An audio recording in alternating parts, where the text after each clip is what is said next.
سیدہ عائشہ صدیقہ رضی اللہ تعالیٰ عنہ آپ فرماتی ہیں کہ ایک رات میں نے رسول اللہ صلی اللہ علیہ وآلہ وسلم کو اپنی خوابگاہ میں نہ پایا، تو میں ان کی تلاش میں نکل پڑی اور کیا دیکھتی ہوں کہ آپ جنت البقیع میں موجود تھے۔ آپ نے مجھے دیکھ کے ارشاد فرمایا کہ عائشہ، کیا تجھے اس بات کا ڈر تھا کہ اللہ اور اس کا رسول تیرے ساتھ ناانصافی کرے گا؟ میں نے عرض کیا یا رسول اللہ،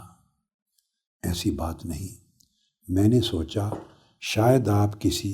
دوسری زوجہ مطہرہ کے ہاں تشریف لے گئے، تو میں آپ کی تلاش میں نکل پڑی۔ جب کہیں نہیں پایا تو ڈھونڈتے ڈھونڈتے جنت البقیع میں آ گئی۔ حضور علیہ الصلوۃ والسلام نے ارشاد فرمایا کہ اللہ رب العزت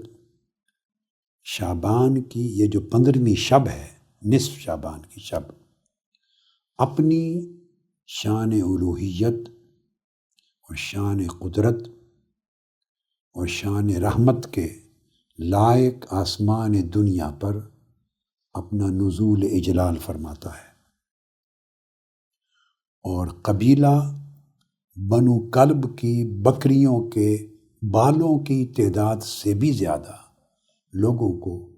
بخشش اور مغفرت سے نواز دیتا ہے۔ آج کی رات یہ حدیث نبوی ہے جو میں نے پڑھی، اور سیدنا صدیق اکبر رضی اللہ تعالیٰ عنہ سے جو حدیث مروی ہے اس کے الفاظ یہ ہیں، قال رسول اللہ صلی اللہ علیہ وآلہ وسلم اذا کان لیلۃ النصف من شعبان ینزل اللہ تبارک و تعالی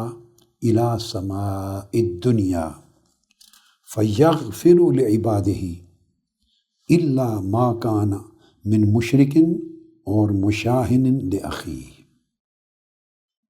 حضور علیہ الصلوۃ والسلام نے فرمایا کہ اس رات یعنی ماہ شعبان کی 15ویں شب اللہ تبارک و تعالی آسمان دنیا پر اپنی شان کے مطابق نزول اجلال فرماتا ہے، اور مشرک کے سوا اور اپنے بھائی سے بغض اور عناد رکھنے والے شخص کے سوا سب بندوں کی، یعنی جو اس سے طلب کرتے ہیں، ان کی بخشش فرما دیتا۔ اس میں بخشش و مغفرت کا دائرہ حضور علیہ الصلوۃ والسلام نے اور زیادہ وسیع فرما دیا۔ پہلی حدیث میں بنو کلب کی بہت بکریاں تھیں، ان بکریوں کے بالوں سے بھی زیادہ یہ تمثیلاً فرمایا تاکہ عرب لوگ، اس معاشرے کے رہنے والے لوگ اچھی طرح سمجھ جائیں کہ بخشش بے حساب فرماتا ہے۔ مگر دوسری حدیث میں تمثیل بھی نہیں دی، صرف 2 استثناء کیے، ایک وہ شخص جو اللہ سے شرک کرتا ہے، اور ایک وہ شخص جو اپنے بھائیوں کے لیے دل میں بغض اور عناد اور عداوت رکھتا ہے، کینہ پرور ہے، ان کے سوا سب کی بخشش فرما دیتا۔ اس حدیث کو امام بزار نے روایت کیا ہے اپنی مسند میں، اور امام بہقی نے روایت کیا ہے یہ کہتے ہوئے کہ اس اسناد میں، یعنی اس کی ثقاہت و قبولیت میں کوئی حرج اور کوئی سقم نہیں ہے، بے اسناد لا بأس بہ، اسی کو حافظ منذری نے بیان کیا۔ پھر حضرت عبداللہ بن عمرو سے بھی مروی ہے،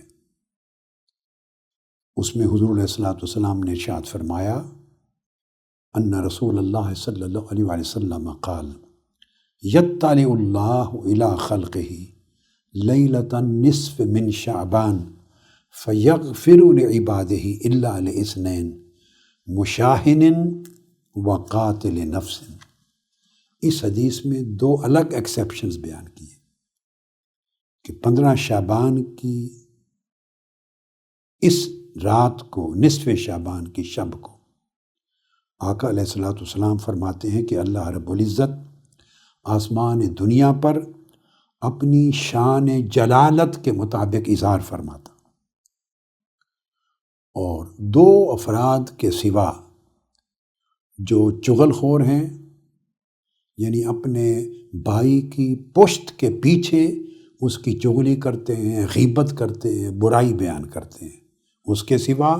اور جو قاتل ہے بے گناہوں کا قتل کرنے والا، ان کے سوا اللہ پاک سب طالبان بخشش و مغفرت کی مغفرت فرما دیتا ہے۔ اس حدیث کو بھی امام احمد بن حنبل نے اپنی مسند میں روایت کیا، اور امام حیثمی نے روایت کیا ہے، اور احمد شاکر نے مسند امام احمد بن حنبل کی تحقیق میں اس حدیث کو صحیح قرار دیا، اور امام جلال الدین سیوطی نے بھی اس کی توثیق کی ہے، اور دیگر ائمہ نے بھی۔